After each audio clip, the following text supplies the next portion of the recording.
Okay, great. Let's get started. My name's Anthony Gentile. I'm one of the managing partners here at Katon Direct. Super excited to be talking about this today, optimizing your candidate sourcing strategy for 2019. Happy to see so many Katon Direct clients and friends and colleagues logged on as we speak, and a bunch of more people signing on right now. So really excited to to see such great attendance here. A little bit of housekeeping. If you have any questions, just type them into the chat window. We'll get to as many as we possibly can towards the end. I promise to keep this informative, educational, and brief. So we're going to try and get this done in less than 30 minutes. So if we have any time for questions at the end, we'll certainly go over as many as we possibly can. Otherwise, I'll just get back to you offline. So let's dive right in. And for those of you who don't know me, first of all, this is me. My name's Anthony Gentile. I'm one of the managing partners here at Katon Direct. I've been in the healthcare human capital space for the last 16 years, all of those years with Katon Direct. Prior to that, I was with a consulting firm in New York City called Consensus Group, where I helped train sales teams and customer service teams from Fortune 500 companies in the areas of negotiations and conflict mitigation. I have a bachelor's degree in psychology from Fordham University and a master's degree in industrial psychology from Columbia University. But honestly, one of the best things about my job is that I get to do this. And whether it's presenting to friends and colleagues and clients online or even in person at the many different local, regional, and national recruiter associations and groups, I can't tell you how many times I've presented educational material like this over the last year or two, definitely racking up the frequent flyer miles. It's just a great way to connect with friends and talk about some of the things that we've learned over the last 16 years of being in business. So again, it's just probably the best part of my job. For those of you who are not familiar with Katon Direct, we are a healthcare recruitment marketing services company exclusively to the healthcare industry. We don't service any other industry outside of healthcare.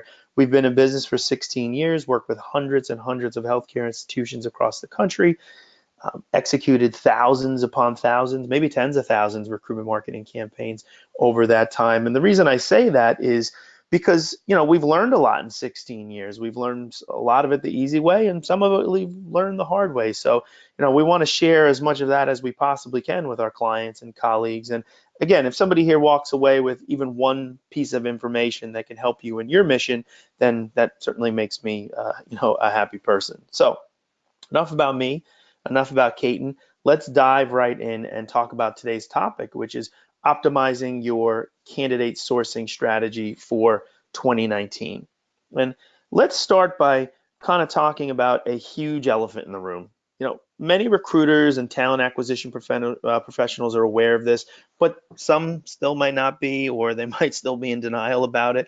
I think it's undeniable that the balance of power between the candidate and the recruiter has shifted tremendously. We've all been talking about this war for top talent, quote unquote, the war for top talent forever. But I think employers mistakenly have thought that the war was between them and every other employer. And I honestly think that the war is really between the candidates and the employers. Just think about how you, as a consumer, have become so much smarter and more powerful in how you shop for products and services. With the ability to instantaneously access information and the proliferation of mobile content and live chat and online reviews, you feel so much more comfortable about your purchasing decision than you ever have in the past. So, for example, when you're trying to decide which hotel to stay at your next vacation, you're not competing with other consumers. You're competing against all the hotel brands to try and find the best deal. So this war for talent that we all thought was employer versus employer, but in reality is employer versus candidate, I think it's safe to say that the war is over and the candidates actually won, and they won in a big way. I think another reality that we're facing now is that we're fully in the recruitment marketing era. And if you haven't shifted towards this paradigm, I think there's still time, but the window is closing pretty fast. 20 years or so ago, if you wanted to generate applicant flow, you had to post an ad in the newspaper. And When the job boards came online around the turn of the century, it sparked a digital revolution that forever changed how candidates and employers connect with one another. So as consumer marketing began to evolve based on a more educated consumer, it became critical to kind of redesign the traditional marketing framework and essentially changed how organizations marketed and sold products. It's been incredibly successful, and as a result, it's shifted into the recruitment and talent acquisition space. And finally, the role of branding and engagement has become so much more critical now. To keep the consumer parallel going, we used to buy from people, but now more so than ever, we're buying based on brand loyalty. And the more familiar we are with the brand and the more engaged we are with that brand, the more likely we are to spend our hard-earned dollars on it. It's as simple as that. And this concept rings true in recruitment marketing and talent acquisition as well. If you really believe that the candidates have assumed the power and that with the disparity between supply and demand as high as it is, then building a great employer brand and effectively communicating that brand to the entirety of your talent pool is more critical than ever. So, there are great candidates out there, but they're not free agents all that often. And, when they do become active, they get gobbled up really, really quickly. So, you need to make sure that when one of these high value candidates does become active, that your organization is on the short list. So, there's a lot of change happening and it's happening really fast. And the need for all of us in healthcare recruitment and talent acquisition is to adapt to that change. It's critical and we need to do it now. So, coupled with all this is the fact that the experienced healthcare professionals are extremely difficult to get in front of, and most of them are passive at best and unreachable at worst. And I'm referring to highly experienced, high value clinical talent, which is really the main problem that everyone has. I mean, let's be honest. No one on this call is really losing sleep at night wondering when they're going to get their next application from a new grad or somebody who's totally inexperienced and shouldn't be applying to that job in the first place. It is about high value, experienced clinical talent. And if you think about all the different pools that you source from, and I listed them here on the screen, from left to right, they kind of range in size. You have your current employees, referrals, past applicants, job seekers, passive candidates, and then this pool of unreachable talent. And the challenge, or maybe the problem, is that traditional recruitment strategies like job board postings, social media, Google and pay-per-click, those are really, really good strategies for reaching the job seeking portion of the pool, but they're barely scratching the passive candidate pool, let alone the unreachable talent pool. So the problem with both the unreachable and passive pools is that not only are they the largest pools of talent, but it's where the highest concentration of the high value, highly experienced candidates are. So, all of this culminates in what we know as the healthcare talent crisis, right? I mean, we all know that there is a healthcare talent crisis right now. I'm not telling you anything that you don't know, but you may not be aware about how big the problem is or how bad it's forecasted to get. So I thought I'd share some data with you to really kind of illustrate the dark path that we're all headed down right now. In terms of demand, and I'm talking about demand for healthcare services in this country, 10,000 Americans are turning 65 every day. 66% of Americans have at least one chronic disease, and 20% of Americans age 65 and over average 40 medical visits per year. So the demand for services, as we all know, the strain has been enormous and it's only getting worse. In terms of supply, the people that are actually going to take care of all this demand, 8% of healthcare workers are actively job seeking. That's a very, very tiny portion of the overall candidate pool. And it's projected that by 2024, there's going to be a shortage of 1 million nurses in this country. And by 2026, a shortage of 90,000 physicians. So demand is increasing, supply is shrinking, and costs are skyrocketing out of control. The average days to fill for an experienced nurse is 85 days. That's almost 3 months. If you think about the cost on average for a travel nurse to kind of plug that gap, around $2,000 a day, you're talking at well over $150,000 Band-Aid to put on that. So this is why collectively in this country, we're spending over $13 billion a year on travelers, on locums, on some form of supplemental staffing. I mean, this is the type of number that has the CFOs at all of your organizations pulling their hair out every single day. We also see shifting behaviors. Right now there's a 90% abandonment rate on average on most applicant tracking systems. That's what the data is showing us. 80% of candidates, 8 out of 10 candidates that want to talk to you about careers at your organization, they want to talk about a job, are not ready to apply. 8 out of 10. So, what does this all mean? What does it all add up to? Because I think what the data is telling us is that the disparity between the demand for healthcare services and the supply of medical professionals is already huge, and it's forecasted to get much worse in the future. The data is telling us that the cost of Band-Aid solutions is exorbitant, which is most likely pushing management to make some very tough decision, not only on the current employee structure, but the team structure as well. The data supporting the idea that candidates are now demanding a heightened experience when expressing interest in your organization or even a specific job. And what I see personally going on is that the organizations that have gotten out in front of this problem and have made strategic decisions to change their strategy and adapt to these realities are advancing so far ahead of their competition. And unfortunately, I see a lot of organizations that haven't, and they're really losing ground and falling behind in a big, big way. So you need an action plan for success.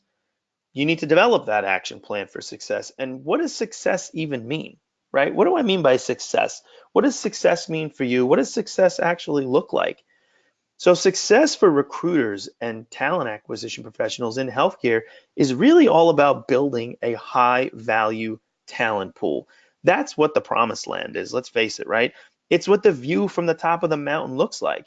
In order to win, you need to think about an engagement plan for high value talent. And again, I'm not talking about job seekers here. Those you're pretty much getting on your own through traditional media strategies. I'm talking about the real high value, highly experienced clinical professionals. And look, a bona fide engagement plan is a very in-depth discussion with a lot of parts and certainly too deep to flesh out on this call. But as you start to think about your plan, ask yourself if you're creating inbound candidate flow right now. Do you have a steady stream of high value candidates entering your hiring funnel on a consistent basis? What are you doing about sourcing, right? I've seen so many of my healthcare clients build sourcing departments and have dedicated sourcers and, for all the obvious reasons, but most organizations haven't built dedicated sourcing teams yet, but they fully expect recruiters to actually source as well as recruit right now. And if that's the case, what is your sourcing plan? How are you fitting that into your day? And are you leveraging data and technology to help you maximize time and effort? Do you have defined talent pools within your talent community? Maybe a better question is, are you building a talent community at all? I mean, this is critical to your success because having that high value talent on demand is ultimately what being on top of the mountain looks like. Imagine every time you see a difficult to fill position posted. I know everyone's thinking to themselves, every position is difficult to fill, but work with me here. Imagine if every time one of those, quote unquote, difficult to fill positions posted, you're not starting from scratch, but you have a talent community of qualified candidates that you can easily identify and reach out to. Ultimately, these actions lead to reducing that time to fill, which in turn positively impacts cost and the bottom line, but it also positively impacts patient care because the more you engage top talent, the more you're going to hire, and better talent provides better patient care. It's as simple as that. So all this looks great, right? I mean, who wouldn't sign up for this? If it was easy, everyone would do it, but it's really not that easy, especially given that the current landscape that we're all operating in is more uncertain than ever. Just think about what we discussed so far. A shift in the balance of power between candidates and employers, and candidates behaving like consumers, and the ushering in of the recruitment marketing era, supply dwindling, demand spiking, costs skyrocketing. It's certainly a lot to take in, let alone figure out how to balance all of this. So, given that, how is it possible to even be successful in such a fast changing and, I don't know, maybe an uncertain environment? So this is where we come full circle to the concept of recruitment marketing, and really understanding what recruitment marketing is and how it can help you is the first step in the right direction. And look, make no mistake about it. Recruitment marketing is a very broad term and a broad strategy that has a lot of components to it. Programmatic and social media and search engine optimization, and your career site is woven into it. And there's a content strategy and so on and so forth. But let's kind of just define it here for the purposes of our discussion. Recruitment marketing is a strategic approach that focuses on creating and distributing valuable, relevant, and consistent messaging so that you can attract a clearly defined audience and ultimately drive candidate action. It's about being able to identify who your target audience is, connect with them, and deliver an optimal experience that generates conversion, whether that conversion be applications or talent community growth. And a solid recruitment marketing strategy is going to have a lot of components to it, but oftentimes what I see is recruiters are not really investing in the most important ones, primarily because they're not the easiest ones to do. So I thought it would be most impactful to talk about some of those, some of the most overlooked strategies, but the ones that are really, really critical. So a people-centric approach. How do you build a people-centric strategy? Start by asking yourself this question. Is the core of your strategy media-centric or is it people-centric? You know, media and job board traffic has really become commoditized, and programmatic job distribution is really allowing recruiters and TA professionals to be that much more efficient with their spend, which is a really good thing. But to move the needle, particularly with high value, highly experienced talent, it's critically important to develop a plan that is more focused on people, right? A people-centric approach.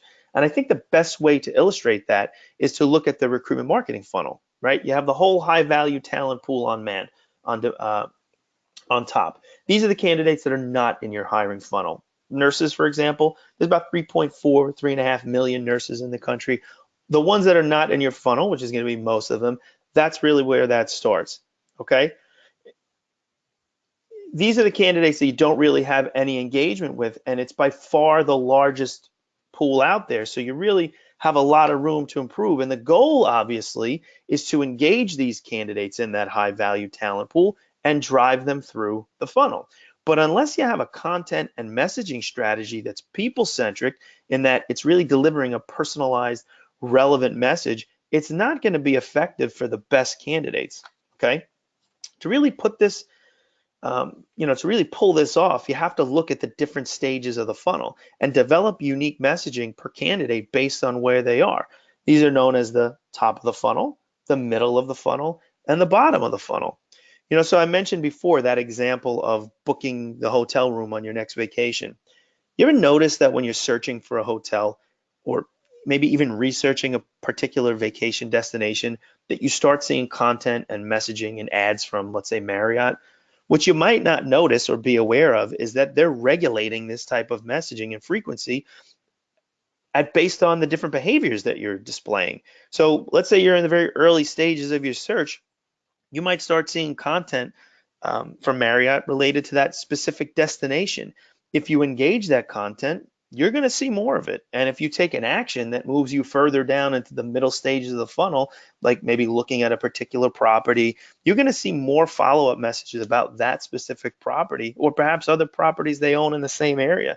And if you really get serious and start checking out, rates and dates, then they kind of know you're in buying mode, for lack of a better term, and you're probably going to start seeing specific offers with a high degree of frequency. Now, this cadence of communication is really at the core of a people-centric approach, and you can leverage that same cadence in talent acquisition.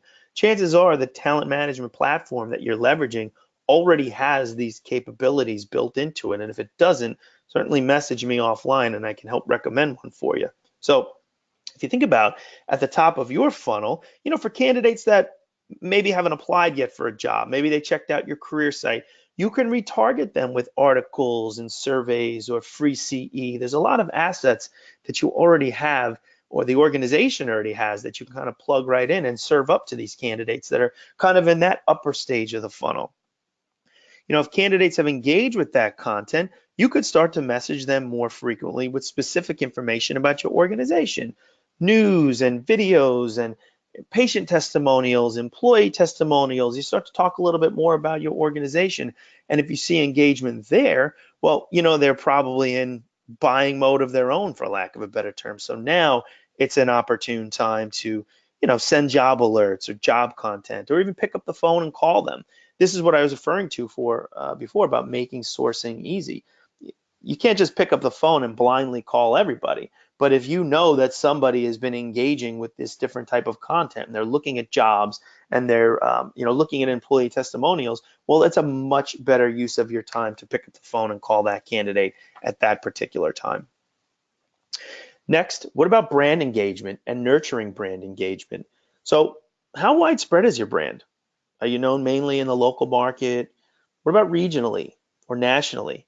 It'd be great if your local market was full enough qualified candidates to support your hiring needs. And, for the most part, it probably is.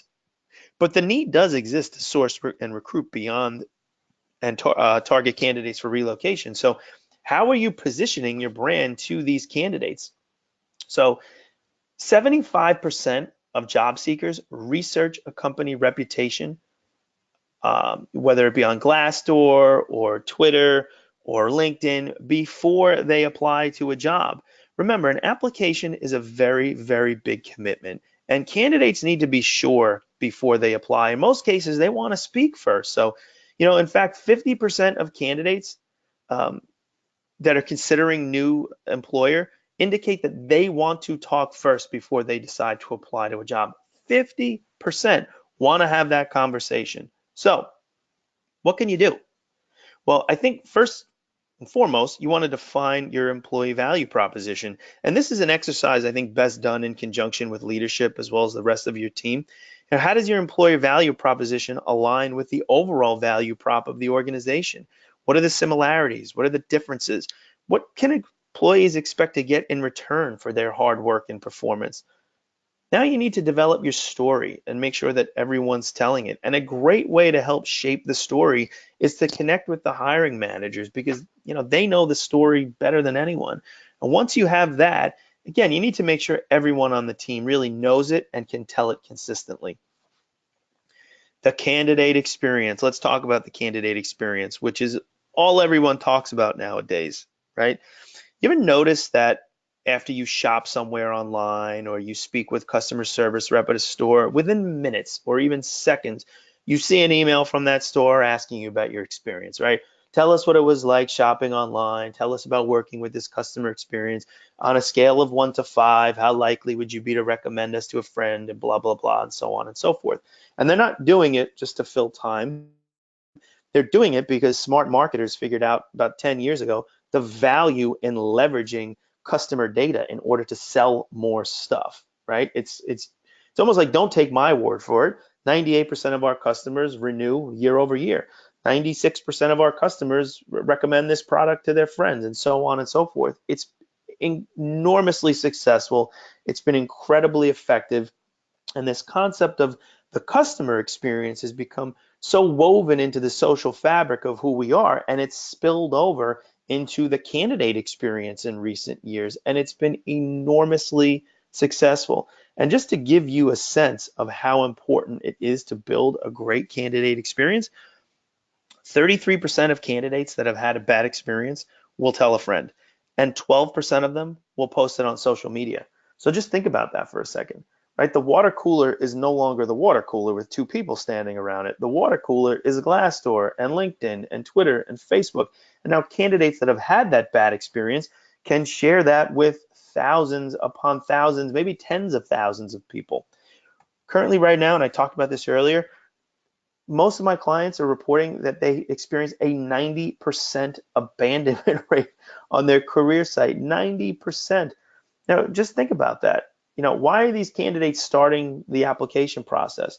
It's not because they're bored or they have nothing better to do. They want to apply to a job. So why are 9 out of 10 of these people walking away and abandoning the experience? So the idea of having a very seamless and frictionless and pleasing candidate experience is no longer a wish list item. It is now a cost of doing business. It's like buying insurance for your car. You would never buy a car without insuring it. You'd never buy a computer without putting antivirus software on it. You cannot expect to compete in the world of high value talent without a great candidate experience. So what are some things that you can do? Well, for starters, you could start with providing value, okay? Providing more value to the candidates, especially at the beginning of your relationship with that candidate, is really, really critical. Do candidates feel like they're getting something from you before they're giving something to you? The old saying goes that you need to add value before you can extract value. And nowhere is that more true than in dealing with high value candidates. What about reducing friction?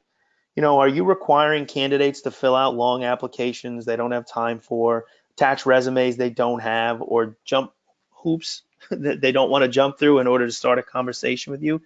If the answer is yes, or more often than not, then this is an area that needs to be improved. Adding a quick apply option or a short form sign up makes this so much easier for a candidate to express interest. Ask yourself this question. Can a candidate convert on your career site or any one of your landing pages in less than 10 seconds if they want to? If they can't, then that's an area that needs to be improved. What about adding live chat to your career site or your landing pages? Chat technology has become so pervasive and it's really, inexpensive now. So it really shouldn't be a cost issue. And it's so popular among consumers and it's extremely popular now in the recruitment world. And if you don't have a chat option on, let's say, your career site or your landing pages, you're likely turning off great candidates that maybe had a question before applying to the job and probably now won't even apply to the job. So, and look, you could be selective about where you place that chat so that only certain types of candidates get it. If you get an enormous amount of traffic on your career site, well, maybe posting it on the front page isn't the best place because you might be answering a lot of unnecessary questions. But you can gate it or put it on just specific landing pages that are more geared towards high value candidates, critical care nurses or labor and delivery nurses or primary care docs, right? Landing pages that are specific to only those candidates. You're really doing a disservice by not including that there. And finally, candidate feedback. In other words, eliminating the black hole. Believe it or not, I actually have a very large healthcare client that makes it a point to personally call every single applicant back. Most of the time, it's to let them know that they didn't get the job, but the one-to-one personal connection in that phone call is so highly valued by that candidate. And the number one thing that they hear from candidates is, I really appreciate you taking the time to personally call me because nobody else ever does. Now, look, you might not have the bandwidth to call every single applicant, but anything you can do to go that extra mile really, really stands out. Remember, the best part about the extra mile is that there's rarely any traffic on it. So that brings us to the end. There's a bunch of questions here. We might have time for one or two. Here's my contact information. If anybody wants to follow up with me or has specific questions that maybe I didn't get to, please reach out. I'm happy to help in any way, shape, or form that we can. So definitely ping me if you want to talk more about this. So I know we have about a minute here. We have a bunch of questions. I'll only maybe get to one or two. Why is the unreachable pool so unreachable? Okay, so the unreachable talent pool, again, I'm talking about highly valued, experienced candidates. I don't know any other industry besides healthcare that has such a gainfully employed candidate segment that high value clinical talent, right? If you are an experienced nurse or doctor or allied health professionals, you have it made right now. I mean, you could pretty much walk into any organization and barring some ding on your license, you're going to get offered a job on the spot. So again, that kind of renders most of these people not really reachable because they're not looking at job opportunities.